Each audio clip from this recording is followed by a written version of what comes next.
This is the No Off Season Podcast. Ryan Rohally and Nathaniel Rohally here. Drinking another drink.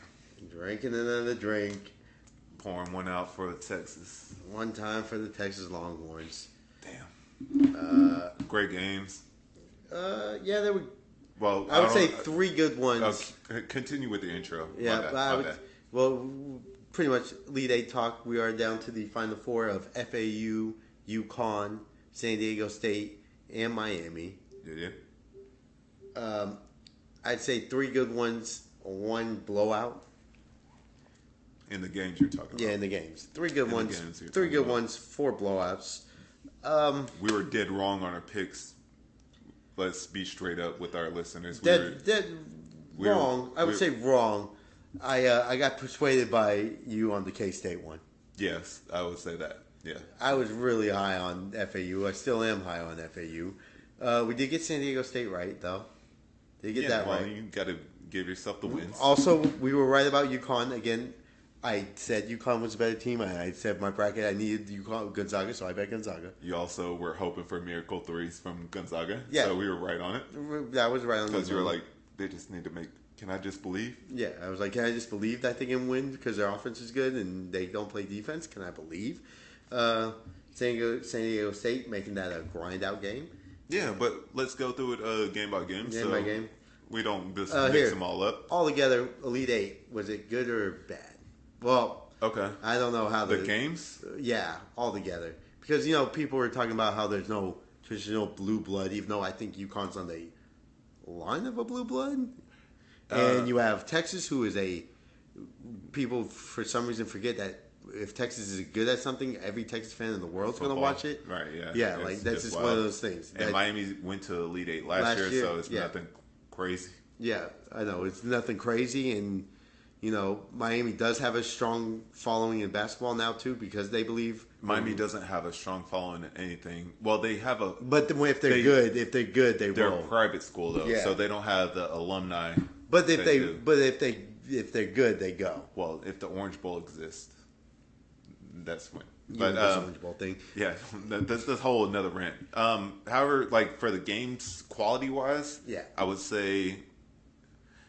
So we had the first game on Saturday, San Diego State, or not San Diego State, I'm tripping, K-State, FAU. Yeah. To you didn't like that game, I don't know what's wrong with you. That was a great game. Yeah, it was a great game. Great game in basketball. If you want to be nitpicky about things, you could say the refs got involved too much. But other than that, I thought it was a really good game of basketball. Then after that, we had Gonzaga and UConn. It just showed the different qualities of teams. And we were right on the prediction on that game, so it doesn't make... Well, I mean, if I pick Gonzaga, because stupidly, I feel like I beat Cat in that game where I was just like, I have him in something, so I'm going with them. Yeah, you're just going to go with them, even though as hard as I was telling you not to. Even though I knew it, too. I said UConn's the better team. Yeah. They play better, they're a better defensive team, and they can score. The consistent thing throughout this March Madness thing is I've been telling you how good UConn is, and you just keep ignoring it. I never watched UConn be good. I've watched all their losses. I'm just telling you the consistent thing. I know. Like, I keep telling you how good UConn is, and... I don't think I watched one UConn. And plus, I watched the Big East tournament, and they almost crumbled against Providence at one point. Yeah. That's gambling-wise, actually. They almost crumbled and lose the game, actually. But that was gambling-wise. So that was the blowout game. Yeah. And then you had the Sunday games, which were good. Controversy in the San Diego State game. The Kellogg's and Barkley and Kenny Smith fighting about a foul. Fighting in the studio. You could tell with Clark Kellogg, his voice and how passionate he was that it was a foul. And I think Chuck just wanted to let him play. Yeah. I'm not speaking for Chuck, but you could kind of tell. I think him and Kenny were both saying. And Jay Wright, because he was like, as a coach. As a coach, Jay Wright was just doing the great Villanova coaching ability that does. Jay Wright went, I'm an analyst now, so it's a foul. But as a coach, that's not a foul. You don't want to play it. Yeah. I don't want. Jay Wright did a great job politicking that whole discussion. I will say that. He was like, look. But did you think it was a foul? You personally, did you think it was foul when the shot went up, not the replay? Because everyone could look back in the slow-mo replay. Yeah. At the moment, whenever the shot went up, Did you think it was a foul? You wanted my honest belief? I am shocked that they called the foul. But in my head, No, I'm asking. No, this is what I thought as it went on. I was like foul, and then I went, "Oh, they actually called the foul." Right. That's where I was more of the line. I thought it was a foul too. But then at the same time, slow mo. But at the same time, I will say, could he have been like exaggerating the push? Yes. Yeah, but we're all watching the same clip. We're not watching slow mo, by the way. No, this is the worst part about replay, because everyone watches replay and when it's in super slow motion, like, oh, there's no way it was a foul. Remember, the ref is watching it live. But that's what I'm saying. Full speed. That all three of those things came in my head as it happened. Was call the foul. I was like, oh, that's a foul. Oh, they called the foul. Surprise. And then I was like, he might have over exaggerated the But that's only off the replay, that was all three. Okay. Because you know how basketball players are, and that's how they do it. They'll over exaggerate moments in the game. Moments of I get a little push. Let me act like it's a big push. And that's the thing that whenever they show the and replay, it annoyed me. It annoyed me how much he kind of threw his head back. That's what I'm saying. And then in slow mo, it's like. Then you can. Then I'm like, is it really that bad of a push, or was he so much exaggerating the push? Yeah. That goes down to we just blame Ginobili for everything, right? No, blame Ginobili. Why are you blaming Ginobili? Ginobili brought. He wasn't the only one. Ginobili bought. He wasn't the only one. Who was the first person to flop in basketball? There's been flopping for years. It just didn't get in the '90s. Name a '90s player that flopped. Exactly, Ginobili started flopping. You can't give me '90s because I was born in the '90s, so it's harder for me to remember the '90s. All right, 2000s. Who flopped? Well, Ginobili. Pau Gasol. Who was in the NBA first? I think Pau Gasol was. I do not think you're correct. You are not correct on that. I'm just saying, like, Ginobili started flopping. Well, can you just say international players made the flopping more? Yeah, I didn't presence. Yeah, it's not racist, right? Because they're all international players. I said presence. I didn't say it's only international players. I said presence. They brought it over there. They brought it more in. Yeah, they brought the soccer flair, and we love soccer too. If you've listened to our previous podcast, please do. Also, Chelsea's still in Champions League. You're right. Man, Ginobili was in there 2 years beforehand. Yeah, But I don't know. Yeah, he probably played. And then Chris Paul took it. Like everybody took it from Ginobili. I think it was there beforehand, but yeah. And there's only certain players at that time that flopped. The over-exaggeration of it to show the foul. Throw the head back. Yeah. Trae Young gets it. We're going on to neither here nor there. Let's get back on track here. Let's get to Saturday. The first game of the day was probably, I mean, people are going to probably say the Texas-Miami game was a better game, but I actually think this game, from 40 minutes, was the best game of the weekend. I think you're wild for saying that. You think I'm wild for saying this game was the best game of the weekend? The FAU? Yeah. Was better than the Texas-Miami game? For 40 minutes. Okay. I understand. I said from 40 minutes. Yes, I understand. Okay. I think you stopped listening to what I said. My bad.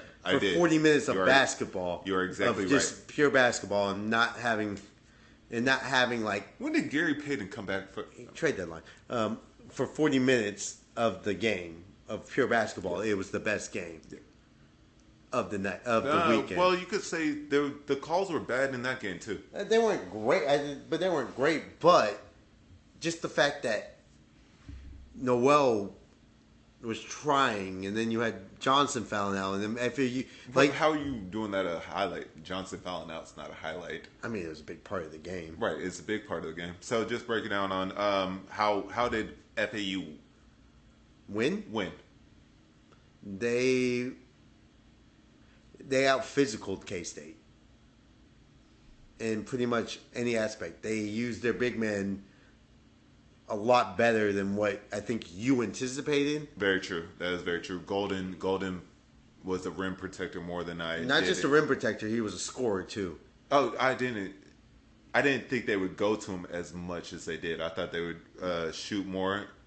I mean, he just figured out that he was bigger, stronger than any K-State big man they had. Very true. And I thought Tomlin would do the other thing to him to get him off the floor. You thought he was going to dribble and drive. Yeah. But FAU was so good at swarming defense that he couldn't dribble and drive. And I'll also say this: there's a moment. Well, K-State's offense is pretty much they just rely on Noel dribbling. There was a moment at the end of the game. I want to say when I said K-State was going to take over the game about the 4-minute mark.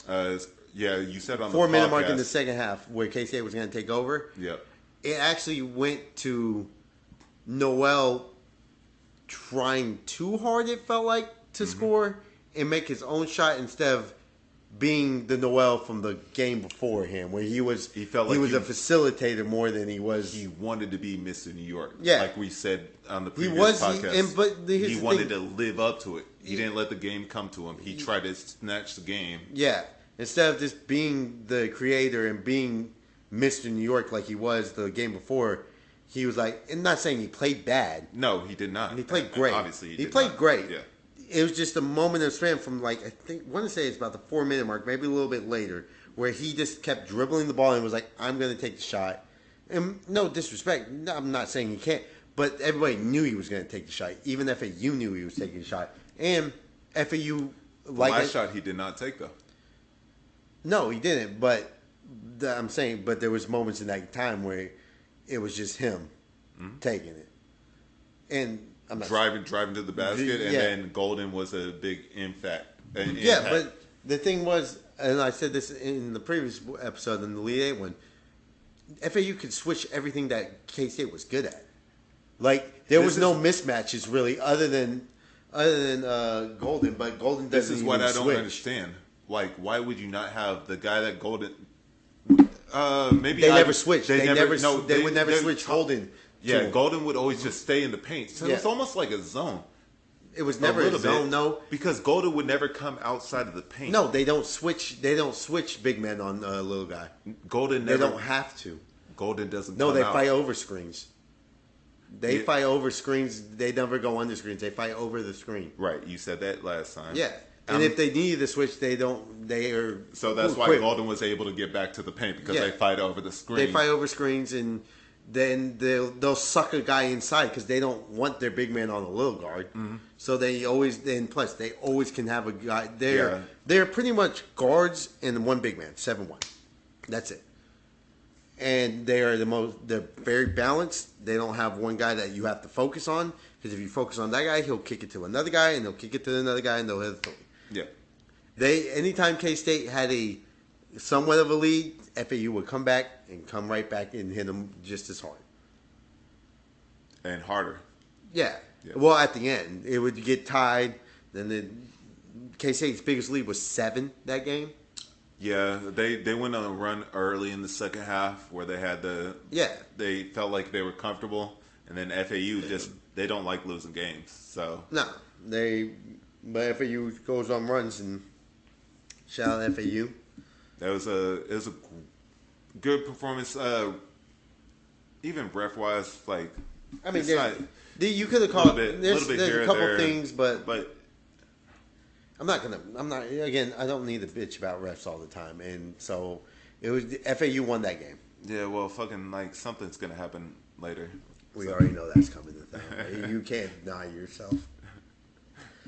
Next game on a Saturday night was probably the worst game of the night. It wasn't for the dominance of one team and the other team not being able to. It's like somebody knocking somebody out. Like whenever Mike Tyson would knock somebody out in the first round, and they'd be like, the fight it was sucks. close in the first half. But the comparison in fight ways, because somebody knocks him out in the first round. I wouldn't say close, but it wasn't double digits. It's still impressive. Yeah, it wasn't double digits. I think they were down 39, 12? 39, 32. No, it was single digits. Then they went on 2-8-0 runs in the first 2 minutes of the quarter. Of the second half. Yeah, they had an 8-0 run in 57 seconds. UConn did. 8-0 run in 57 seconds. That's ridiculous. Yeah. For a team to go on an 8-0 run in the 57 seconds. But what is this? Everyone kept saying this Gonzaga team might be the one to win the national championship because they're not the best talented team. Maybe it's just the one. It's like, but where's the talent with Gonzaga? We also talked about Timmy not being a good against when big guys are there. And it showed. Anytime he has a guy that's somewhat capable of playing big man defense, he crumbles. Also, I will say this: Bleacher Report had top 5 prospects in the Elite Eight. They had Timmy at 5, which is wild. He's not in the NBA. There's no way Timmy's ever making the NBA. He's gonna make. But the that's NBA. an NBA talk. But No, he'll make the NBA. No way. Yes, he will. No way. What do you mean, no way? He's good enough off. Yeah, I'm not saying Too he's short. Can't shoot. Too short. I'm saying that he's gonna make the NBA. He might not be like. That's a different topic. Yeah, but the way you're saying is that he'll never make the NBA. He might make the NBA. He might Luke Garza it, where you're like, yeah, he's in the NBA, and then he's not in the NBA. It's fine if that's what you. Luka Garza, where he can't. I don't think he's getting drafted. Timmy's not getting. Luka Garza is actually 6'11". Timmy's 6'8". No, can't shoot threes. How is he going to play in the NBA? How? In this NBA, there's no space for him. If you can't shoot, you're not going to make the NBA. Well, neither here nor there. I think he will be drafted. And I hate going to NBA talk when college basketball talk going on. So I shouldn't do that. Big ups to Timmy on his whole career. I think he's a second round material guy. But big ups on Timmy on his career. He was always overrated. I'll say this, because of the game we're watching, if Nas Reed can make it, Timmy can make it. Nas Reed's bigger and he can shoot. So that's my argument Timmy against can that. shoot down low. He can't shoot threes like Nas Reed can. Neither here nor there. Yeah. We're watching the Warriors T-Wolves game going on. TV, we have the Warriors T-Wolves game. Is UConn... I'm assuming everybody thinks UConn's the favorite to win the national championship now, right? Yeah. Yeah. But I don't think they are. Honestly, I don't think they're going to win it. But that's fine. I mean, like you said, there's cracks. UConn out of the West, they win it. Yeah, so hopefully everybody cash your bets on that shit too, right? I mean, they always. You didn't even. You should have. That would have been. I know, right? Bet. That would have been awesome. Like you were just like on it, and then you just decided not to. So like I was just too busy betting unders in tournament games instead of just betting futures. I don't like betting futures. I like to have the action right in my face, so I kept betting unders. However, I was big on UConn, and I'll take that down. And we all went through it.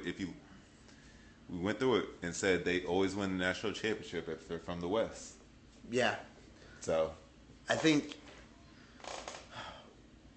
I'm trying to think. I don't know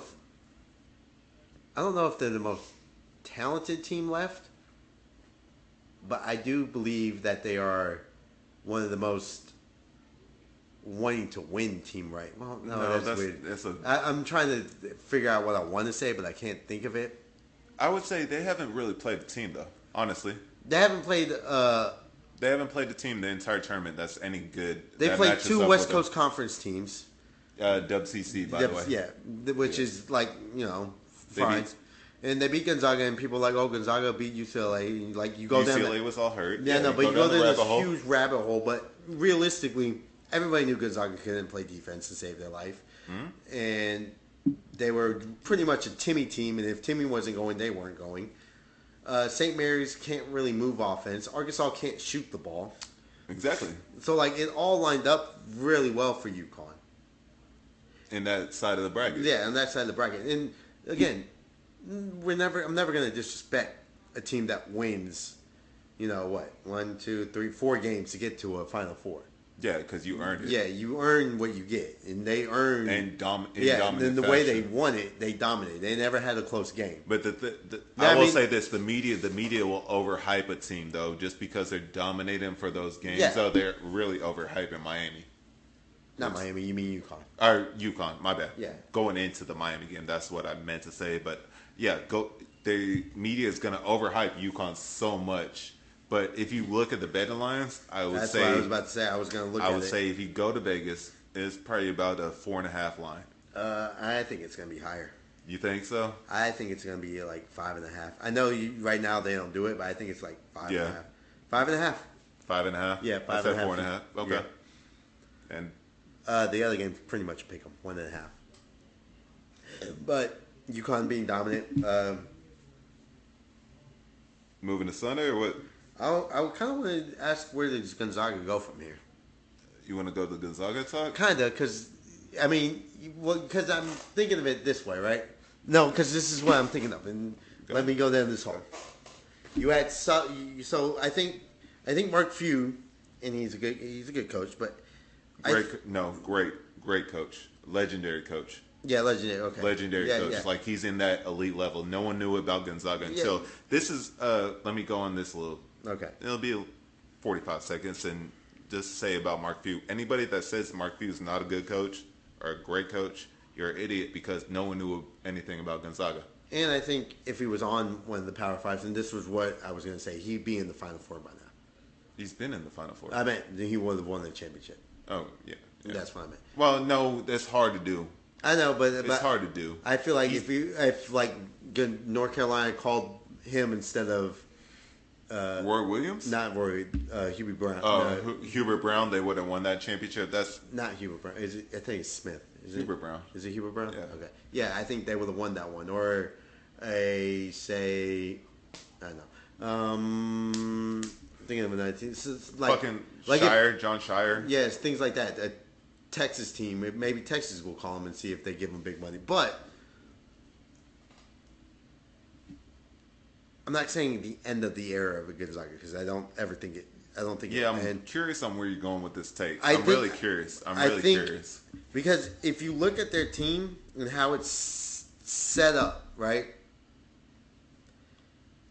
I don't think they have anything to continue with. Like I think Mark Few had a plan, and he executed it, and it didn't work out, and now it's more of the abyss of what's next. Because you had Suggs, and then you knew Suggs. Suggs was his best recruit he ever had. Yep, he was second. And Chet from Minnesota. Yeah, but this is what I'm saying. Suggs went, and he knew. We just said his name. What, Timmy? No, Suggs, and then Strawweather. No, the big man that went to Oklahoma City. Oh, Chet Holmgren? Yeah, Chet Holmgren. Yeah. Like, that was his plan. By the way, my brother just assaulted me right now. No, he just punched me in the arm. Because I had a brain fart, all right? He just punched me in the arm. So he went to Suggs, he knew Chet was already coming. I think everybody knew Chet was coming. It didn't matter what he did and whatever recruiting. We knew that was coming because him and Suggs are really good friends. And Suggs told him to go to Gonzaga. Yeah, the pipeline. Yeah. He has the pipeline. Yeah. So you had Suggs, then you had Chet, and Timmy was involved in all three of those. And then it was just Timmy by himself.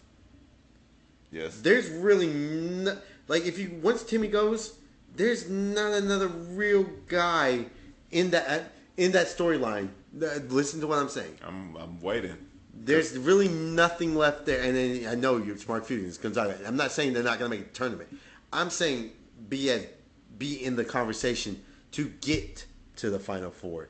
I think they're in a spot now to where it's kind of like they'll make the tournament.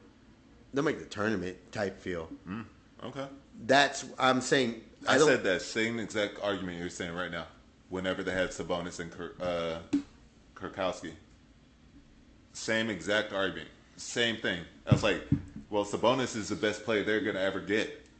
I said the same thing. I thought Sabonis was the best. But this is different though. It's different in the fact that these are Chet and Suggs were two top 5 guys. Sabonis wasn't. I don't think Sabonis was. He wasn't rated up there, but he was good. Yeah, but I'm saying top 5. I think Few do a lot in these 3 years, and it didn't pan out. And so now I'm not saying Few's gonna leave. I would never say that. I don't understand what the. I think Gonzaga's. You just think they're gonna drop off? Not. I just said they're gonna make the tournament, but then they're not gonna be. They're not gonna be Elite 8, Finals 4, Sweet 16, or talked about to win the final, get to the Final Four. I think they'll be better after Timmy leaves, so they won't have so much attention on one player. Few likes it whenever they're underrated. I think next year's team's going to be even better. So I just have the opposite view. Okay. I just have the opposite view on it. That's fair. Just the opposite view. Again. And Gonzaga's never going to crumble as a university because Mark Few built it up so much, and I was just thinking maybe Mark Few kind of is like, all right, I've done what I can here, type thing. But I've done what I've done here. I want to move on and try to win a championship. Well, he's tried at Gonzaga, but I want to see if I can win it with He's never leaving. I know he's not, but like that was my mind. It's a random thought that I had in my head. Yeah, I got you. And if we were on ESPN, we on First Take, I guarantee you that would be a question they asked. Well, I know, but that's what I'm saying. Like, but in my head, I'm just like, I know it's not going to happen, but Mark Few gets away with drinking and driving all the time in Washington, and so he's loving life over in Spokane. yeah, but he's also stressed out because the 3-year plan didn't work. Yeah, well, that's also a thing. He started drinking and driving once Chet left, and then he was like, my team's not as good as it once was. No, it actually happened during COVID time, so he's like kind of depressed because he probably didn't have his team because he's a coach. So he's like, he's not in the gym every day. That was that. That was the Gonzaga talk. Moving on to Sunday games. San Diego State, Creighton was a dog fight, was a ugly fight. That's what it was. It was bang to bang until the last play of the game, apparently. Well, yeah. I mean, if you look at it that way, it technically was. Was it a ticky-tack call for that game? Yes. What call are you talking about? The last play of the game, where they called the San Diego State foul. Because watching that game, there was a lot of... It wasn't even as physical as the Alabama game. The Alabama San Diego State game was a lot more physical than the Creighton game. I'm not saying it, but it was physical, though. It was, yeah. It wasn't like super physical when you're like... Because Creighton doesn't like to get in those dog fights. They didn't want to be down in the mud. I'm going to give... I'm not going to give him credit. McDermott? No, not McDermott. Keckenberg, the big man for Creighton. Cockburner. We always get the name wrong. We always say Cockburner, but that's just Cockburner. Yeah, but he was a little more physical than I thought he was going to be. You kind of undersold him last time. Because when I watched him, here's the thing though. Once he would try to get physical, and when he got a little more physical taken to him, he would miss the shot. If you noticed it, anytime he was down low. He did blow 2 bunnies late in that game. Remember at the rim? You're right. That's what I'm saying. He did blow 2 bunnies. When a little more physicality got to him. Also, bunnies, by the way, for non-basketball people, it's like easy buckets. When it got right to him, like right by the basket, a little physicality happened, he would miss the shot. Yep. And he blew. I remember that play too. He blew back to back, and he was pissed off that he blew him. I'm not saying he's not a good player, but no. It was just one of those things where a little physicality, he got a little bump from another big man, and they missed the shot. That's right. And he missed the shot, and they got a tap in almost, and then the hands were coming in on him. He missed the shot. Yeah. Overall, Creighton just they fell in the trap where they played San Diego State's style. Speed. Yeah. That was going to happen anyway because Creighton plays that style anyway. Because they don't play as fast as I think Creighton should play. And as they think they do. Creighton thinks they run up and down the court, but they only run up and down the court against bad teams. They should run a lot more than they do. Yeah. They did. Well, I think the Creighton... And McDermott always... McDermott always says that we need to run more. We need to run more. Yeah. But they never really do. And their half-court offense, and the credit to San Diego State because they forced this, was not good. But San Diego State forces you to play a style that they want you to play in that half-court and beat them off the dribble. I remember McDermott's Creighton head coach. I remember his offense. What's his first name? I don't know his first name. I just said McDermott. I only know his son's Dougie Fresh. Yeah, Dougie Fresh.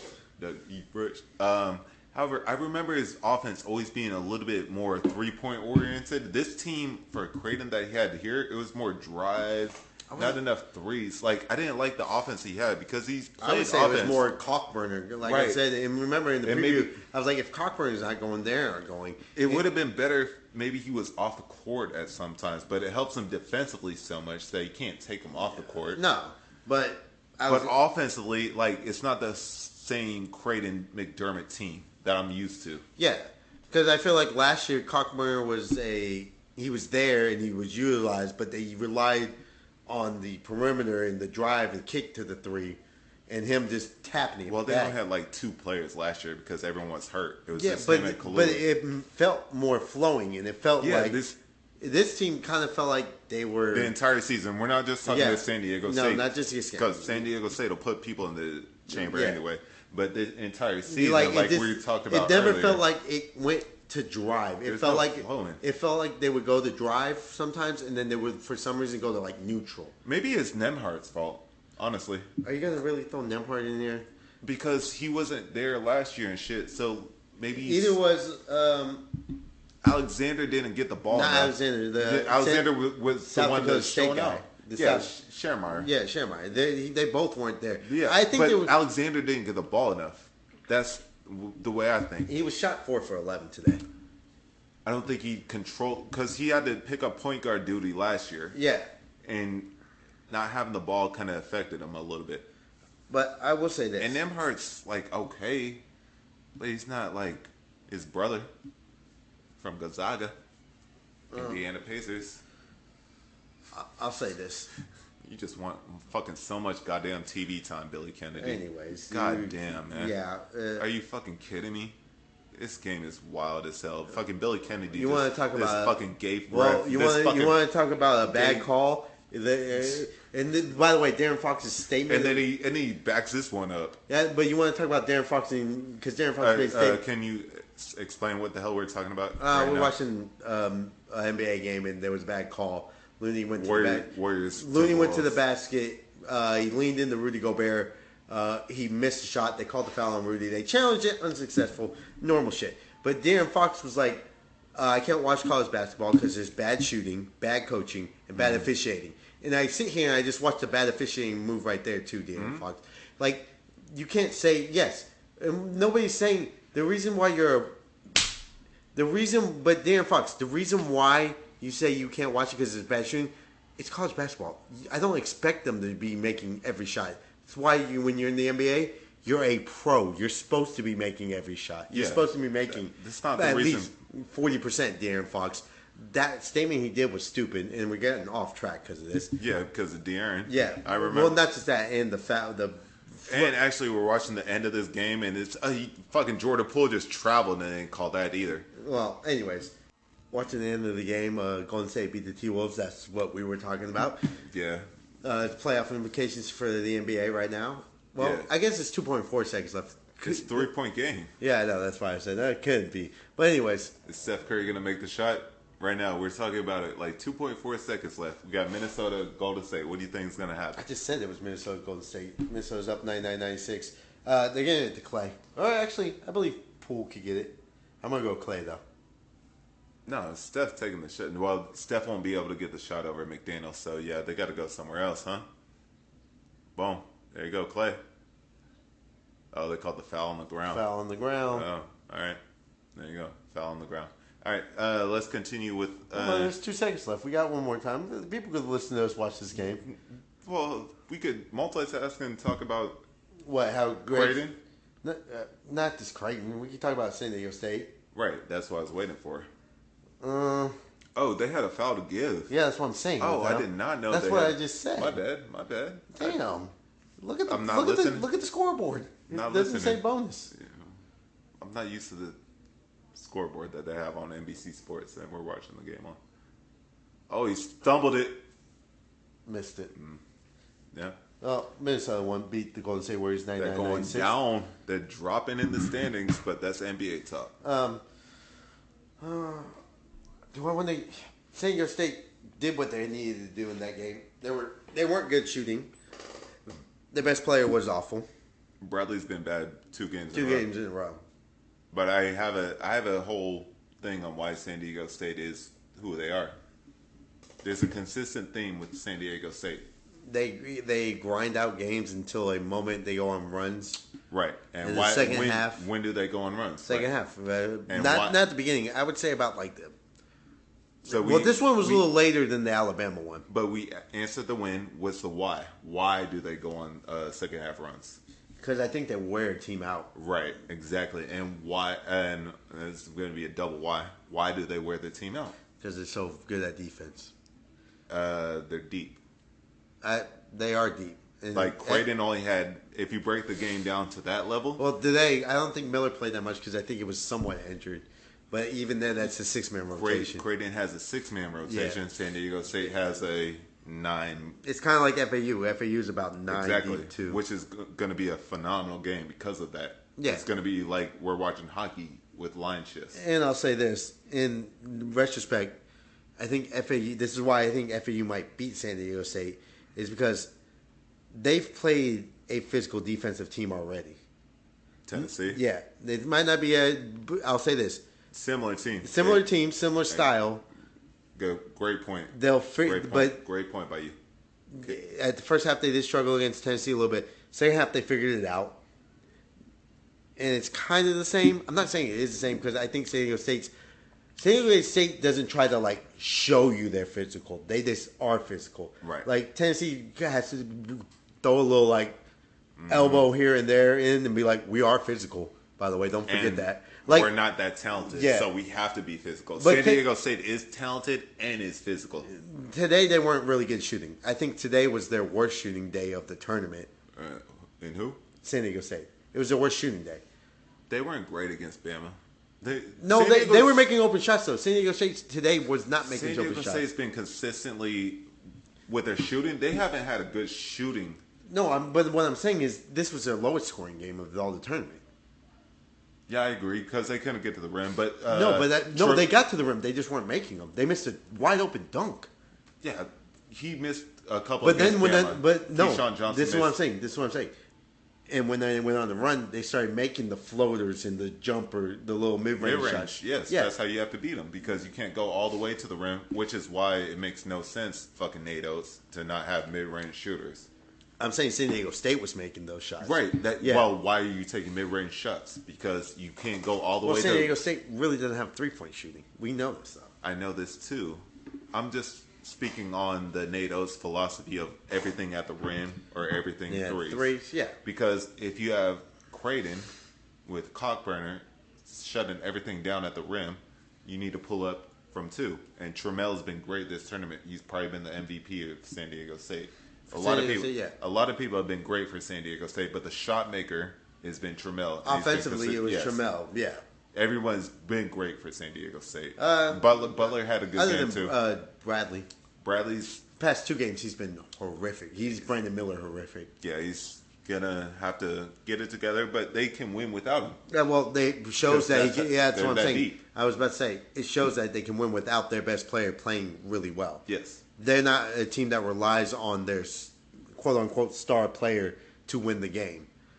They don't need him to drop 28 and to win the game. It showed the past 2 games that they rely on hard-nosed defense, making open mid-range shots, and making the open 3 when it needs to be made.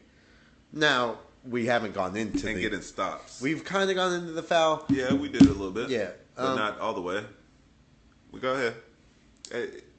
It's the call you... Like, it looked like a foul. Here's the thing. Initially, like I said, it looked like a foul. Here's the thing. The replay is like he embellished it. That's it. Yeah, but here's the thing. But I didn't see the replay. The ref doesn't see a replay. Yeah, I know. I'm not. Am I mad about the foul? No.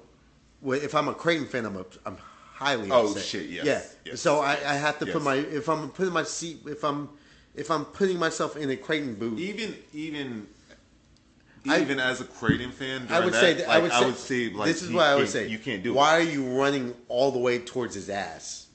Why are you running underneath? Yeah. Why are you running so far underneath him when you've already been beat? Like, just let it go. If it goes in, it goes in. Yeah, but at the same time, I can understand why he did it because he's like, oh, I don't want to be the reason why we lost, and people blame me. Even because now it didn't really. I think it was who was guarding? Was it? Nembhard. Was it Nembhard? Nembhard got the foul. Yeah. So Nembhard. By the way, people. That's what I'm saying. Nembhard did it. He got the foul, but it's not even. People aren't even blaming him. They're blaming the ref. And I feel like Nembhard thought if I just let him try to hit the floater, and he scores.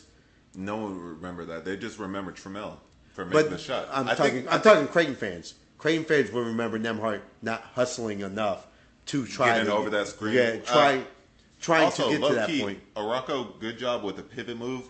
to make that screen to almost a travel. I know, but almost a great job. Yeah, and handoff. Yeah, great play call out of that side. Yeah, I'm not saying.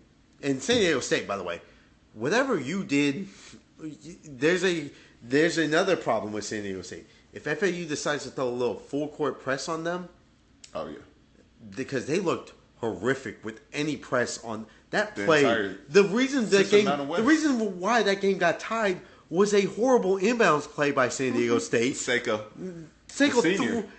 throwing the ball to Johnson, and Johnson not understanding he has to. No, it wasn't Johnson. It was number 3, Parrish. It was Parrish. Parrish not being a athlete at all, jumping 3 feet off, not even 3 feet, 3 inches off the ground.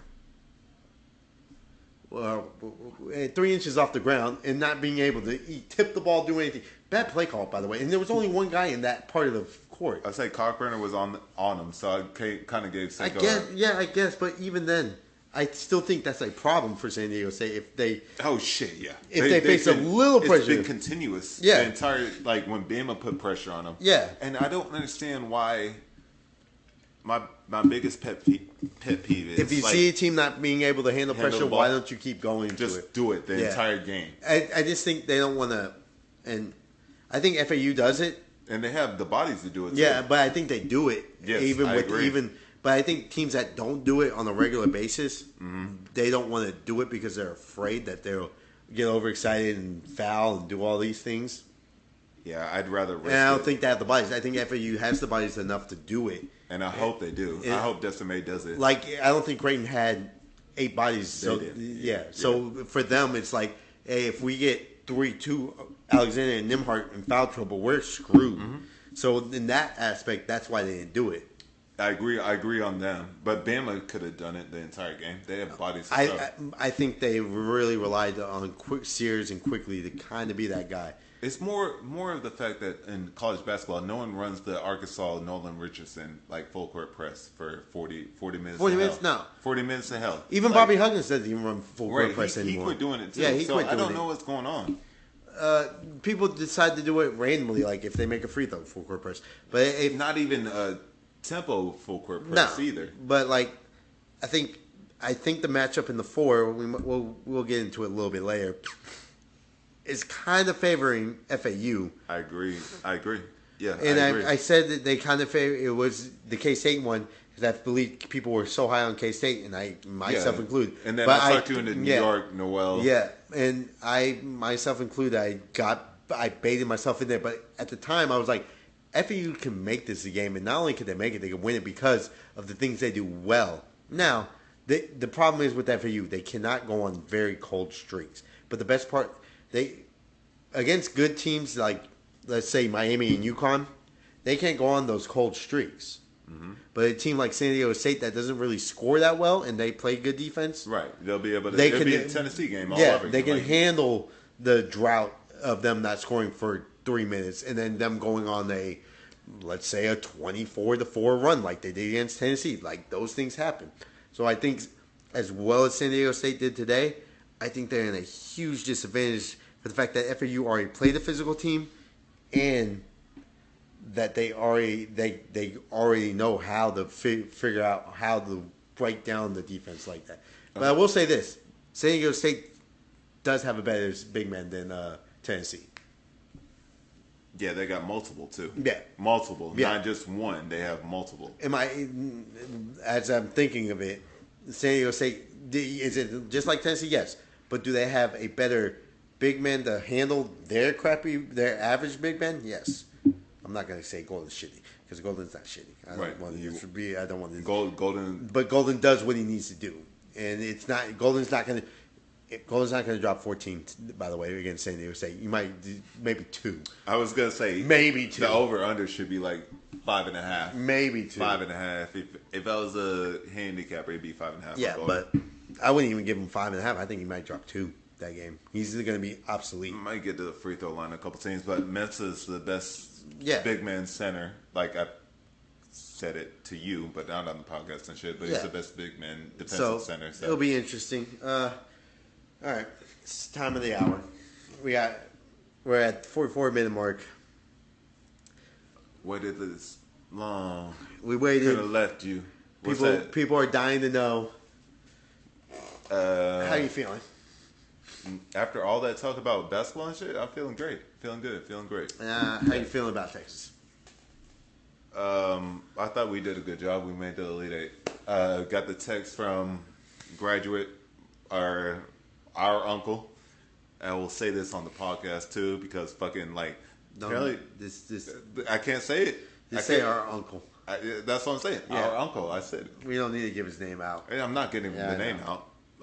Our uncle said we made the Elite Eight. Good job for us. Kind of patted the back. It's like you're a small town school. Right. It's like you're in the. That hurt. It's like you're in the big sky and you made it. That text. It's like you're Princeton in the Ivy League. That text hurt more than the loss. Honestly. Like text you don't hurt. expect to be in the Elite Eight. At least we made the Elite Eight. Good job. Clap it up. That's the worst. That was the worst about the whole situation about today about Texas. That's the worst. I think that text from a guy that went to Texas and saying, "Oh, at least we made the Elite Eight," it hurts more for the simple fact that you're like, if it was football, it'd be different. Like, I think it shows the Texas thing on there, but I don't want to go down to Texas. But we're in the Texas lane anyway. And before I say this, I picked Miami to go to the Final Four last year. I love this Miami team. I love Wong, the Millers, and it makes no sense. I think we have it on the podcast where Wong was the best ACC player instead of Miller, when Miller's the best player on the team, and I think it showed out in this game. So I want to give all respect to Miami. I don't think Wong played bad though. No, hell no. Wong was making those mid-range fadeaways and shit too. Yeah, I don't think so at all. Wong was great. But I think Miller is the one that makes the engine go for Miami. I've watched a lot of Miami games. I've watched a lot of Miami games. I would say you're right about that. And like Miller makes him go, and that's always what happens. So big ups to Miami. I want to say this because I got to get my Texas like upset shit out. Here, so. well, can I kind of phrase it for you? Yeah, if you want to mediate, I'm gonna try to do the best I can. To. Miami won the game. They won it. They won it. There's nothing you can argue. There's nothing you can really say. They came back from 13 down, and they won the game. They hit key shots. They were really good at the mid range. They were good at the three.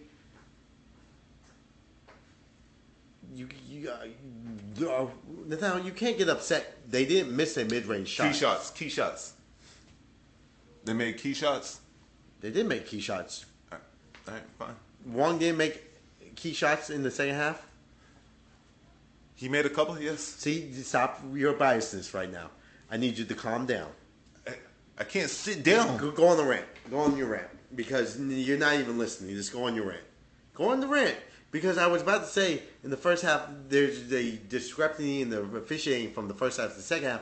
But go on your rant. The flow of the game was fine. Not in the second half it wasn't. Second half it wasn't. I just said there was a discrepancy in the flow. But go on your rant. Go rant time. Just rant it out. I can't go on a rant randomly and say like, well, everything was against us because everyone loves Texas and shit, or hates Texas, so no one wants to hear about it. But the truth is, the head coach of fucking Miami, what's his name? Because I love him too. He's a great coach. Because I've always been a big Miami guy. I was back in Miami, Laurinaitis or whatever his name is. It's not Laurinaitis because that's the wrestler from goddamn. That's fucking Road Warriors. Laurinaitis was the Road Warriors guy. But Coach L. We just call him Coach L because that's what he wanted to be called by anyway. Everyone loves Coach L. He's a great coach. He's been a great coach. At some point in the game, I don't know what happened where it just seemed like they just want to see Coach L. They wanted to make that a storyline. In my mind, I felt like they wanted it to be the storyline. They wanted Coach L to win the national championship before he passes away. And that's kind of how because he's so nice. Coach L's so nice. He's really good. And he's a really great coach. Phenomenal coach. Been to a Final Four before. And then on top of that, we're not going to hire Rodney Terry as our head coach too. So like I don't know if it was like some random wild shit where the refs got involved, where we're not going to hire Rodney Terry as our head coach. So they're like, fucking Texas has already got their head coach in place. It's not Rodney Terry, so might as well just let him loose. That's how it felt with all the calls that were made. And if you want to break down the calls and say I was wrong about calls, I'm not going piece by piece, and we're not doing a 40-minute recap. But there was one certain call that happened where it was called. Can I just tell you? I don't know what the fuck that you just did. You're really saying they wanted Coach L to win the national championship, you don't think you did? That's not. They want Coach L to win the national championship. So he's Coach K. Coach K. It's Coach K. Right. Yeah. Right. Well, get to the Final Four. The storyline. Get to the Final Four. He's been to the Final Four. Get to the final. He's been to the Final Four. Yes, but no one. Flawed. Yes, no, I'm not flawed. That's a flawed argument. How many people know who Coach L coached for before that? Every college basketball fan knows who he coached before that. Not a lot. They bring it up all the time. Yeah, but he's older now. They bring it up every time they can't get to the older league. there. They bring it every time he makes it to the Elite Eight, who he coached before then. But he's older now. Again, even though he's older, they bring it up every time Miami makes the Elite Eight. He used to coach George Mason that made the Final Four. He was the coach at George Mason when George Mason made the Final Four. He was the coach. They make it every time Miami's in the Elite Eight. Every time. They did it last year and this year. So, again, your argument right there, whatever. Final Four gets more views. But here's the thing. He's not in that territory, though. He's not in that embrace. He's not in that embrace of Jim Boeheim, Coach K, Roy Williams, Bill Self. Right, yeah. That's why I preface that, but he's not in that realm of that. Oh, he is. All the coach of fraternity is coach of fraternity. You've seen Hoop Dreams. Yeah, but he's not in that realm. He got game. He got game. The whole thing. No, he's not in the media. He's not in the media realm. So he doesn't get. He is in the media. He's always on Dan Patrick. He's not. He's always on Dan Patrick. He's not on the media realm of Coach Dan K. Patrick is not media. He's on fucking Dan Patrick all the goddamn time. He's not one. He's one guy. He's on Dan Patrick all the fucking time. Now, he's on one radio station. He's not on. ESPN doesn't talk about him all the time. And here, every time they talk about a great head coach, is his name ever brought up all the time? No, and you know it's not. That's true. He's not. Yeah, so he's not. That's a fact. So your argument is flawed in that nature. How is it flawed if I'm saying now his name will be brought up? Now his name will. I don't think it will. Now it will. I don't think it will. Because he went to 2 Final Fours, and now his name will be brought up. No, it will not, because he's in Miami. Miami is not that type of school. It's not. It don't. It does matter. College basketball only cares about coaches. They don't care about fucking. They do care about teams. They don't care about coaches. Do they? He got game. Do they? Yes. It's all it is about coaches. If you have a coach, you could go to any university and win. Now, Syracuse has been shit for years, but they still bring up Jim Boeheim. They have not been shit for years because that's for the past 2 years they've been shit, and they still bring him up. They still bring him up because he's been past there. history. Yeah, so what? Right. But the past 2 years he's been shit. They still bring him up. I don't care. Why do I care about Syracuse basketball? Because they were good in the past. Actually, 3-4 years they've been shit. No, they went on a run. They went on a run in the tournament. Right, They're still shit. I agree, but they still bring him up. Why? Why? Because he's a media guy. So he's better. Yes, he's a media guy. He's a East Coast guy, but he's also just like Jim L. Jim L is not a media guy. He does not. He doesn't play the media as much. I don't think you heard the second half about that too, because it's a Texas. Rodney Terry. So this is Rodney Terry is more media than the fucking it's a Jim L. deeper rabbit hole than that. Rodney Terry, Texas doesn't want to. We don't want him to be the head coach, so we had to take a fall. Like he had to lose. If we went to the Final Four, we can't fucking hire another coach, right? Elite Eight. But see, you're not talking about the game itself. You're just talking about politics. Because you're not getting to the point of what you're gonna say. Well, the game was the game. Well, the game was what the game was. So I see it through those lens. Where what happened in the first half? That's it. That's all. I'll just say what happened in the first half. It flowed. There was no media timeouts. There was no fouls. What happened in the second half? There was a lot more fouls. That's it. And why would that happen? Why would other people get involved? There was no people involved in the first half. That's why I said yes, the refereeing in that game went from a flow to a dead stop. And it was weird watching it flip. And I even said that during the game, I was like, why does this go from a flow to every ref calling a foul in moments that shouldn't be? Even Miami got a couple fouls that shouldn't have happened. Yeah, I agree. Yeah. The Jordan Miller one where you poked the ball away from Timmy Allen. Yeah. There were moments in there where you're like, why are you calling that? And breaking the game down too, like coming out of the second half, Miami did a good job hedging. They always do a good job. And also, hedging. Timmy Allen, he had a few bad passes. Yeah. I'm not saying he's bad. Relax. He had bad passes. There was another one where Hunter, off of a timeout, traveled on an inbound play because he forgot that they didn't score. Mm-hmm. And also, I think they adjusted. I think the Hurricanes adjusted better to the reffing in the second half than Texas did. And that all goes down my conspiracy theory, though. Like, everything you're saying goes down my conspiracy theory. No, it doesn't, because they knew. At half. I know, but they have figured out that there was once they were like, all right, they're going to call everything dry. You guys didn't. They didn't call anything in the first half. How would they even have it? In the second half. Again, I said they adjusted to the refs in the second half. Texas did not. You guys did not drive the ball. Well, we're not. That's not how we're built. Yes, but that's not how we're built. They figured out if we drive, we get a foul. You guys went. All right. No, that's how we play. We play mid range. We don't drive to the basket. That's just how we. Yeah, play. I know, but at the same time, that's just. But the shots weren't falling. But that's just how it worked out. And Miami does drive, and that's how they play. Yeah. You could drive to the basket, but you don't have to call foul every single time when somebody drives the basket. But they figured it out. They figured out that the refs were doing that in the second half. I agree with They figured out in the second half, if you drive, keep driving, there's sooner or later they'll call the foul. I'm not saying it was a foul. There's a couple blocks that happened with Texas that weren't fouls. But at the same time, they did a better job of adjusting to the style of play in the second half that the refs were calling than Texas did. Yeah, well, the refs didn't need to. Why didn't they stay consistent from the first half to the second half? That's always a great. That's the same reason Creighton fans are asking the same question as you are right now. Yeah, you think? Yeah, because they're like, you haven't called any hip checks or hip holds or physical play that happened that looked like a foul all day, but you called the one that was loosey-goosey at the last moment. Yeah, I guess.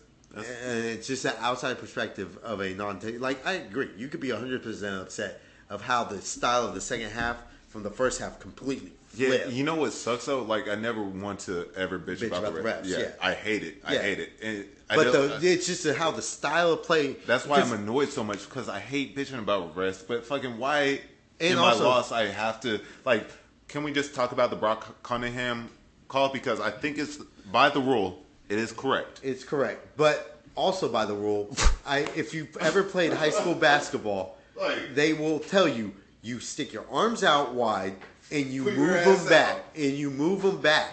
And if they jump over you, it's over the back. That was a game changer. It changed the game. It was 70-70. And they changed the call. They did change the call, because I understand what you're saying, and I know that. Is it the right call? Here or there, but also at the same time, Brock Cunningham did the Few Good Men, and I said this. I did what you taught me to do. What do you want me to do? I guess you can't really, because if he just stands there, I guess you have to jump now.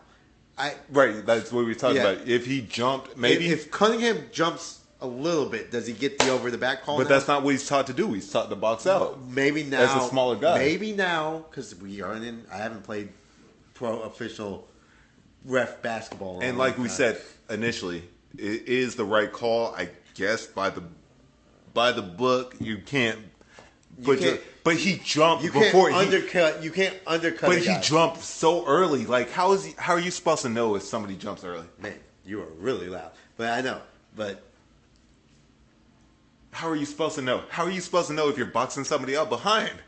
I was always taught you stick your arms out, you stick your ass out, and you move them back. So that was a game changer, right? It was a huge moment in the 70-70. game. Yeah, it was a huge moment. Then they got the 72-72. No, 72-70. Yeah, and then I said 72. Oh yeah, my bad. Then when we went down, Brock Cunningham threw that little floater. No. Carr lost the ball. Oh yeah, it got stolen. Well, I will say this too. Carr got very. Yeah, that's what he wanted to do it. So I don't blame him for that. That's fine. I will blame Carr at that moment. He got in the 2 possessions at the end before the Cunningham shot. We had no rhythm on the offensive end. No, he got very basket heavy eyed. Yeah, because there was kickouts. There was wide open guys everywhere. Right, whenever instead of that. Timmy Allen was wide open against Pack. He just didn't care. Yeah. Rice was wide open behind him. He didn't care. I know. And Carr does that from time to time in game, but at that moment he shouldn't have. He's been good. Like I know, but so I don't want to. It was a Carr moment though. It was a Carr. Yes. Every Texas fan knows Carr is good, but he has moments where he does Carr things. Mm-hmm. It's just like it is what it is.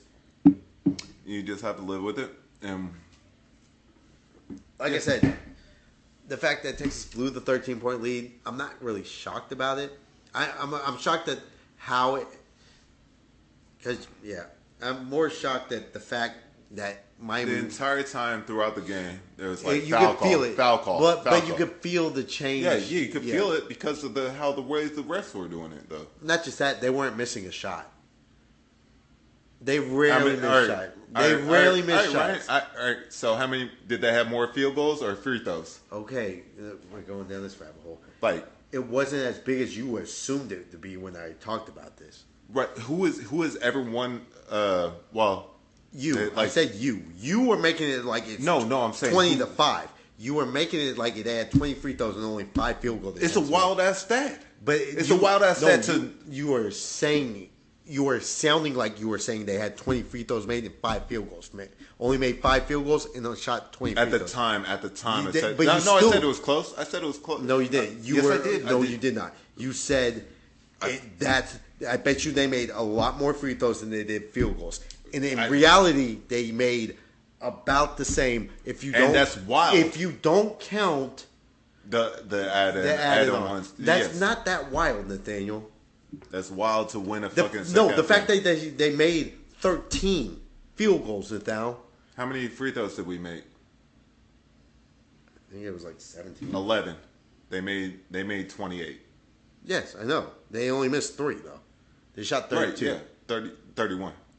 But 32. Yeah, but you also said what you are not. Yes, I know. I agree. But we shot 11. But there's other. I'm just saying they shouldn't have shot that many free throws. You said you made 11, so you shot more. No, we shot 12. We shot 13. 15. Right. Yeah. Yeah, is it a discrepancy? Yes. But they do something you do not do, and that's the difference. Yes, but fucking the rest, that's the point of the whole thing. I know. The rest, they don't call it like that. And then, like I said, yeah. They adjusted to the game in the second half better than you adjusted. You're not helping, man. You're supposed to be soothing me out through a Texas loss and shit, like fucking. Because I'm just supposed to let you rant and be like, I agree with you. What the hell did I say that was wrong? Besides my conspiracy theory, I let my conspiracy theory go. That conspiracy is wrong. Why? Because Rodney Terry is not going to be the head coach of Texas. That's 100. That's a fact. All right, Texas man, who they gonna get? And sorry, well, who you there? Who's the rumor? Who's the rumor? I'm not gonna say. Say it. I don't know yet. Who's the rumor? He's on CBS Sports. Just say his name. Jay Wright. So he's on CBS. I said sports, but yeah, CBS. Yeah. You think you could price Jay Wright out? That's the rumor. The rumor is you could price Jay Wright out of CBS and go to Texas. Yes, that's the rumor. See, that's fine though. At least it's Jay Wright. I'm not. I'd rather have Jay Wright than Ronnie Terry anyways. But like everyone in Philly's rolling their eyes and shit right now. If anyone in Philly listens to shit right now, they're like, "Fucking Jay Wright, no way you would go to fucking goddamn Texas." I wouldn't. But you know why Jay Wright would? Because money. But I'll say this: if you would have gave me a shitty guy, I don't know. Let's say. Yeah, you were not expecting the Jay Wright thing. I threw you off with that, right? Well, you were just like, I don't want to say it. I'm like, just fucking say it. Who cares? Jay Wright. If you said Jay Wright, Mark Few, I would have been like, yeah, that's fine. But if you gave me a guy, let's say, Calipari. Yeah, I would be like, no. I'd be like, that's terrible. I agree, 100%. But I gave you an answer that you weren't expecting. Yeah, and that's fine. Because I know Texas wants to be big and thinks big, and Jay Wright's a big time name. And I know people. Yeah. Like, got my Texas connects. So if Jay Wright does go to Texas, that's a great hire. I don't think... And it's breaking news on the podcast, too. Yeah, if Jay Wright does go to Texas, I think that's fine. I don't think people will bitch as much as... I guarantee Rodney Terry will not be the coach of Texas next year, though. You guarantee it? Guaranteed. I think if Jay Wright doesn't go or Mark Feud... No, I said guarantee Rodney Terry won't be the head coach. coach. I know. I said if Jay Wright doesn't go or Mark Feud, I don't think there's another coach out there that you could get. Equal caliber. No, there's another one, too, that I didn't say either. Bulls coach. Billy Donovan? Yep. We've heard this before. We've heard this before, and he didn't go. He fucked me at Orlando. I've heard he fucked me at Orlando. But I've also NBA team. But I've also heard that he's been rumored. No, I don't think Billy's going to leave the NBA for college again. You don't think? No, I think he doesn't want to recruit anymore. That's why he went to the NBA. Okay. All right. I could see it. But that's the other rumor. So it's like, if it's not Billy or Jay Wright. No, if it's not Mark Feud, because I do think Mark Feud might dip his toe in something like that. I don't want, but yes. I think Mark Feud, because in my theory, I think Mark Feud had a 3-year plan. I don't know why we're going down this Texas rabbit hole anyway, but it was going to happen anyway because I'm salty as shit. And we do need to talk about, like, everyone talking about Rodney Terry needs to be the head coach and shit. He's not going to be the fucking head coach of Texas. But this is my argument. If you can't get that high caliber Jay Wright, did a good job, though. Yeah. If you can't do Jay Wright, Mark Few, Billy Donovan, because he's a great college coach, but I don't think he's going to leave Chicago. A name like that. Mm-hmm. If Texas threw out Ed Cooley at me, you don't think we've been talking to these coaches throughout the process? I know, but that's the thing. I know, but again, if you don't get those caliber names, mm-hmm. I don't think anything below Jay Wright. Anything below Jay Wright. I know. Anything below Jay Wright. There's nothing below Jay Wright. Jay Wright's... I know, but anything below Mark Few, I kind of just stick with Ryan. Can I go through my theory on why Rodney Terry won't be the head coach? It doesn't work well with Texas politics, but it's basketball and they don't really give a shit. Yeah, so I think the new stadium. Yeah, but they don't give a shit. The Moody Center. The Moody Center is made for students, not for the alumni. Very, very true, but they built it, and the boosters want a winner. Yeah, but again, it's made for the students, not for them. We had a great run. Rodney Terry's not going to be the head coach, so I needed to If Rodney Terry's here, if he is the head coach, what will you do? Oh shit! You have to give me something. Yeah, I do. You have to give me something. I do. What the because fuck? You're so heavy on it. Yeah, I do. You want me to eat hot pepper? Let's go to the store. A hot pepper or something, right? I'll do it on camera, and you could. I'll give you ghost pepper. You have to eat a whole ghost pepper. All right. If Ronnie is not the head coach of Texas, because then Ramsey could laugh and shit like that. If Ronnie's not the head coach of Texas, you have to eat a whole ghost pepper. All right. What happens if Jay Wright's the coach? You get an applause and you get a standing ovation. That's it. That's it. You don't get nothing. No. Why would I get that? I'm not questioning it. It's I'm not questioning it. You're right.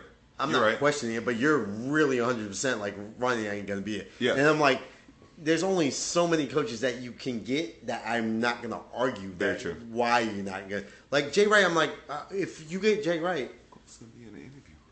If you get Jay Wright, I'm not gonna sit there and be like, well, this is a bullshit hire. Why are you gonna hire Jay? I'm like, no, I'm not gonna be that. I'm like, great hire, smart hire. Mark Few, smart hire. I'm throwing the Mark Few in there. I know you. I don't know where this Mark. Because I think he's ready to dip his toe in that. That's why. I think he's ready to dip. I don't like Pacific guys, Pacific and Northwest guys coming down. Like, I always was pissed off about our defense. And fucking, guys, by the way, Gary Patterson's gone too. But yeah, UCC though. But I'm saying Mark Few. I feel like Mark Few's ready to dip his toe, kind of in something like that. I'm not gonna say he is, but that'd be dope. If you call him, I'll say this: if you call him, he won't hang up. He won't just straight up hang up. I think he'll go. I'll go to Austin and see what's up. Mm-hmm. I think he'll dip his toe in. Now, does he do it? No, I don't think he is. But I think the dip of the toe, and I think once he dips his toe in Texas, I think that opens the floodgates. Because I do think we're talking about coaching now. By the way, remember we always said Big L's Miami and shit. Now it's becoming in the Texas podcast. So at this point, remember it's just Texas. Well, yeah. Now we're in the. If you didn't know, we're in the homer spot. Congratulations, Miami. Great job. UConn, Miami. We'll do Final Four. Yeah. Well, here, quick thing. If we can. No, I can do it. Yeah. Because this is pretty simple.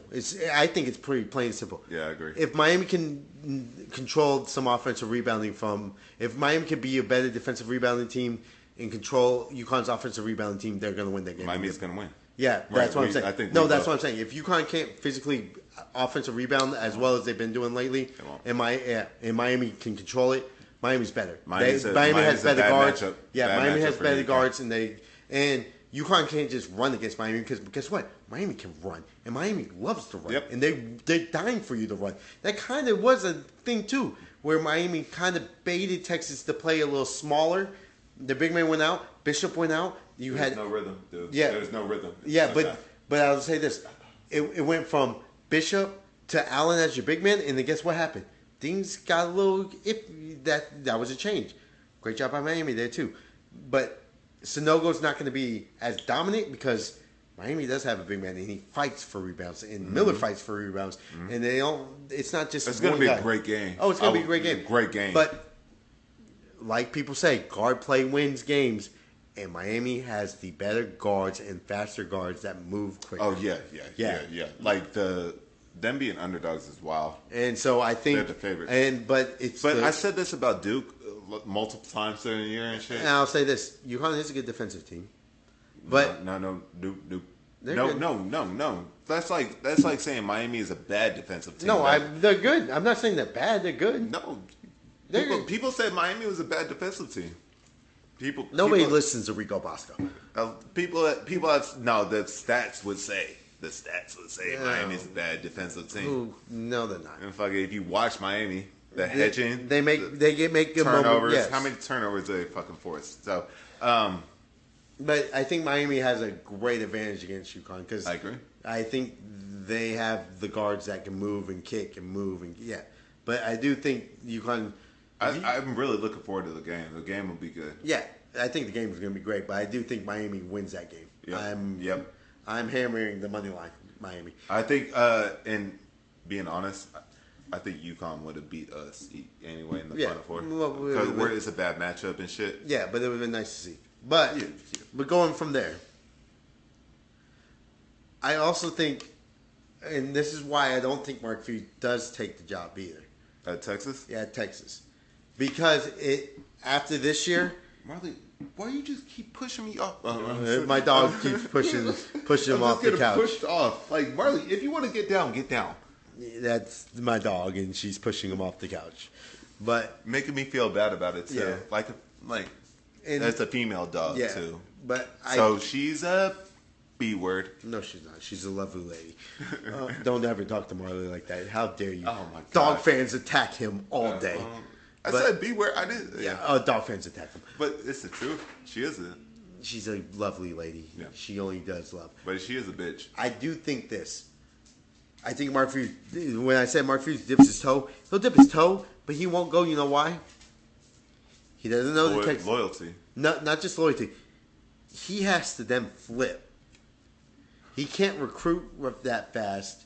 He doesn't know the area that fast. And he has to talk people going down to Austin. Yeah, but Austin, we're going to recruit Mark Few.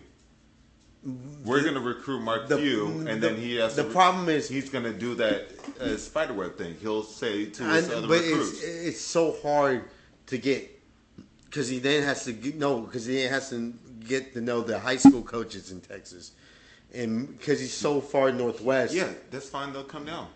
But remember, you said he basketball's international. Yeah, Minnesota. Yeah, but that's his landings. That's his one spot he has. In college basketball, you don't need to be. You don't need to be as heavy, I guess, in college football. Right, you're just a coach. Like people go for the coach. And it's also true, but yeah, I guess you're right. You know, like people just go. I guess you are right on that part. I get, but it doesn't work any.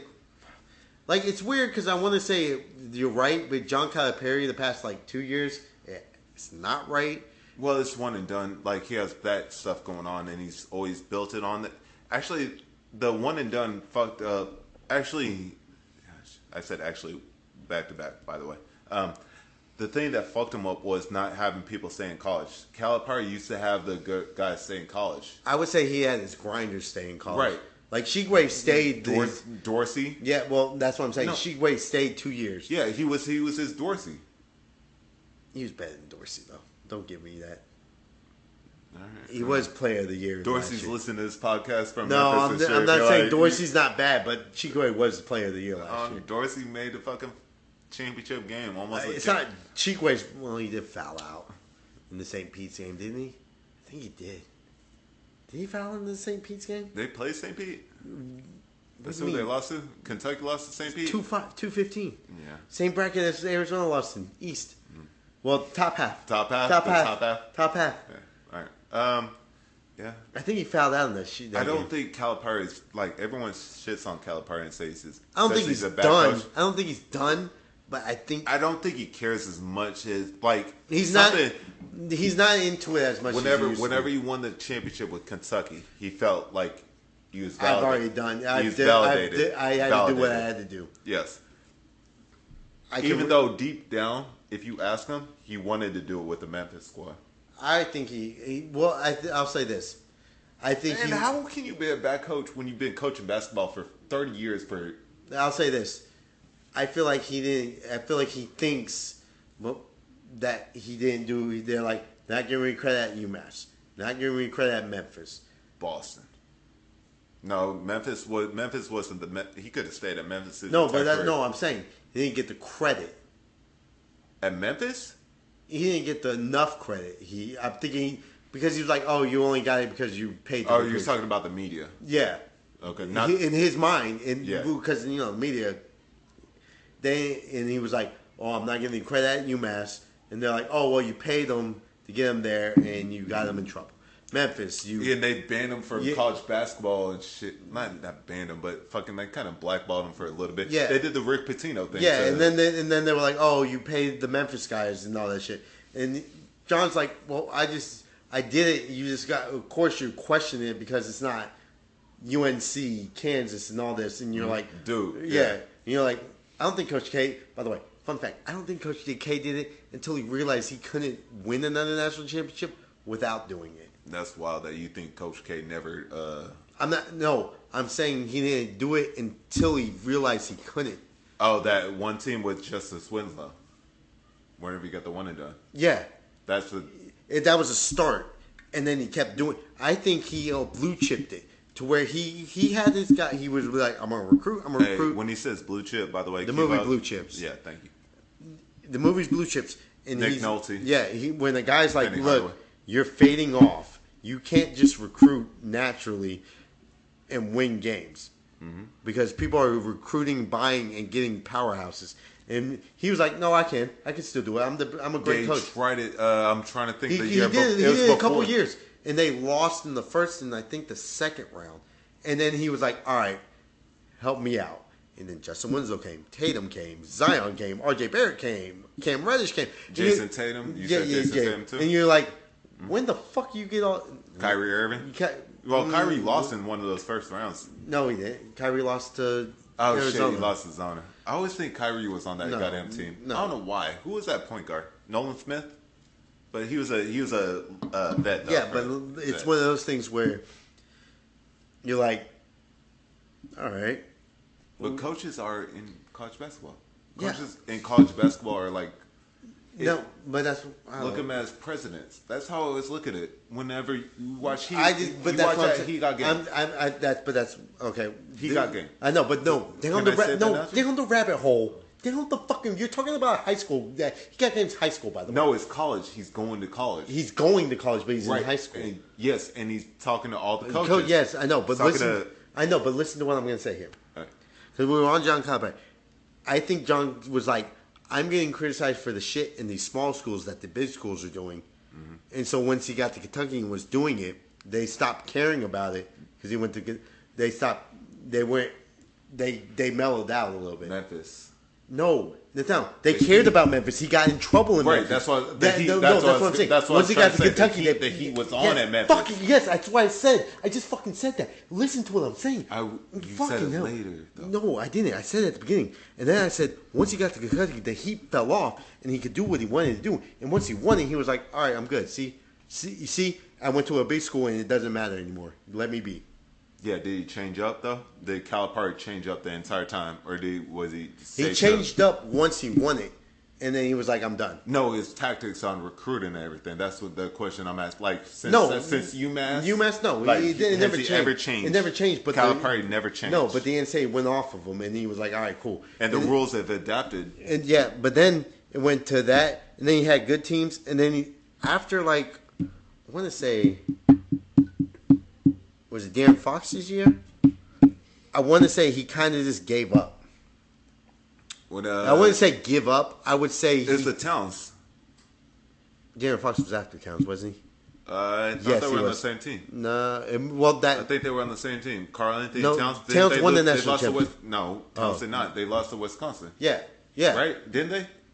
I wouldn't say yes. We're saying it live on the podcast and shit. Too, I wouldn't say yes. Because Towns never won one. He only won the national championship with Anthony Davis. And that crew. Yeah. Okay. So yeah. Then I think it was that one, and to where he was just like, he was like, I already won one. I don't care anymore. And if you notice, Kentucky's teams after that have slowly, talent-wise, on like all positions of I need a 3-point shooter, I need this, I need that. They've kind of deteriorated the way he just is like, he doesn't go and get the recruits. He's like, hey, go get the recruits for me. This is a bigger question. That's a great discussion that you're having about Calipari too, because I think he cares more about developing people to go to the NBA instead of but I don't think basketball. But if you look at this point in his career, at this point he has no development in the NBA though. There's not one guy on his team that's an NBA player. Last year from Kentucky, no one went to the NBA.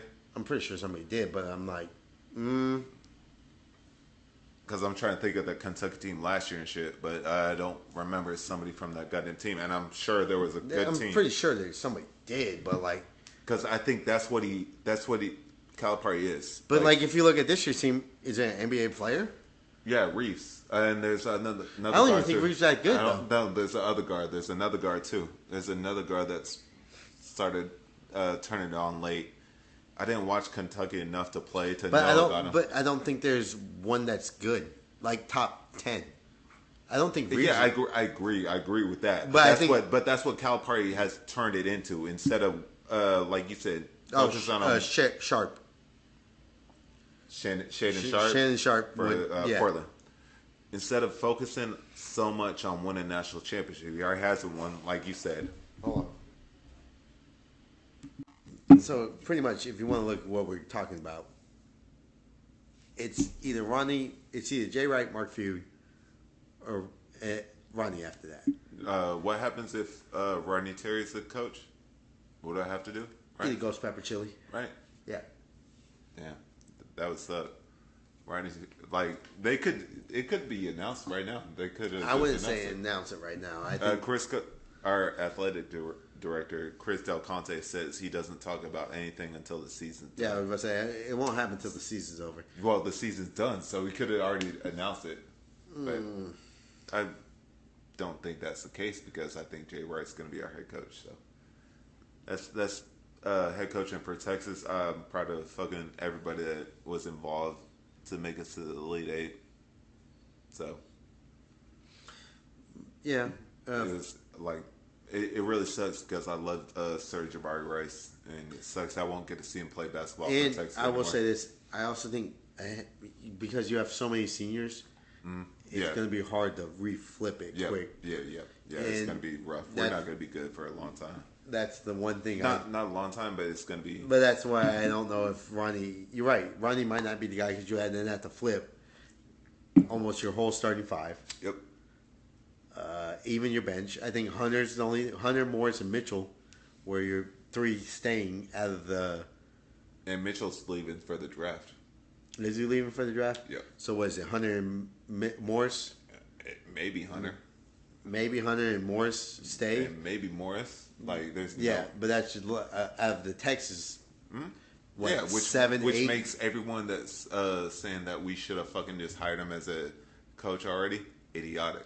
Yeah, because y'all motherfuckers are idiotic because you don't fucking just because you win games and shit through a tournament and in the regular season, like you got to think deeper than that. Yeah, I think if you can recruit and get those 5 and 4-star recruits to go to Texas, it just annoyed me all the time. I'm not saying he's not a good recruiter, but no, Rodney Terry recruited KD. Yeah, that's what I'm saying. We had KD because of Rodney Terry back in that day. So, but everything's like we don't have a established college basketball. Yeah, I would say unit. If he didn't win it this year, he would. You're up in the air, pretty much. So that's just Texas talk. So if I have to fucking eat the pepper and they do it, it's fine. But I don't think that's happening. I'm not gonna have to eat a ghost pepper. Yeah, I think they're gonna hire Terrier by the end of the Final Four. Penn State's gonna hire Terry. You think so? They're talking. They're interested in him and shit. Well, of course they are because they lost their head coach. Yeah. So it'll be interesting to see what Texas does down the road. The next year, I would say 3 years from now. Yeah, that's why we need it this year. Yeah, it was this year or bust. Right. And I also think every Texas player knew that, and I think that's also. Pressed going back into the game, I think they also knew that and they felt that pressure. Yeah, no doubt. You could tell. Yeah, and they kind of the stagnant offense was also because of that. Like, if we lose this game, we're all out. We don't want it to end. Yeah, Miami was the same way though. They have the same kind but of team. they have the same kind of team, but they played. Yep, more. Composed, but I would say they've been to that moment and they knew. Hey, if we just play our style and flow. If I break it down and say that fucking Brock Cunningham doesn't get called for that fucking box shit, if that call goes the other way, then we'd be talking about we us might being be in the Final Four. Maybe. And Rodney Terry still being the head coach. So, but that's neither here nor there. And that's why my conspiracy theory still works. That's why the call went. Well, initially with the call, it was called on the big man in Miami, but I don't think he went to talk to the ref. Well, we didn't get the highlight of it. We just came back from commercial break and they're like, it didn't even go to commercial. He went to the back. It didn't go to commercial. Oh yeah, that's right. I went to the bathroom and then they said, they flipped the call. Yeah. So one of the refs apparently saw it better than the other ref that called it. The one that loves Coach L, because Coach L's a lovable guy. So sure, we'll go with that. We'll just go with that. We'll go with it because if that was the case, the first half would have been completely different, though. But like on the floor, when you call that call. They called it. Somebody called it. I know. He should have. And maybe initially they did call it on us, and then we didn't get the right call on the broadcast. No, because the bottom half of the ref did point. Right, and pointed the other way, going that way. I think he got persuaded to reverse the call by Coach L. No, by the other ref. By the other ref. Right, who's in the pocket of we want Coach L. Anyways, we're gonna move on from that. I can't go down the conspiracy theory. Ryan doesn't like my conspiracy theory. No, because no, I don't. Actually, I don't like that conspiracy theory at all. How about we just talk about animals eating each other instead? No, because then we're going down the hole of which animals. Well, we agree. We agree with most animals. Well, that's for another. Like we had the hippo. That's for another episode because we already know hippos kill crocodiles. Yeah, no doubt. Yeah. That's for another episode in the podcast. It'd be like I'm trying to think of one that could. A grizzly bear versus. Oh, here, grizzly bear versus a silverback gorilla, because that's a huge talking point. Oh, really? That's a big one. Yeah, that was a big one, and I said it randomly. Okay, all right. Well, I haven't. Don't persuade me before I give my answer and shit. So let me think about it and just shit. what do you And think? I think shit. It's tough. That's a really tough question and shit.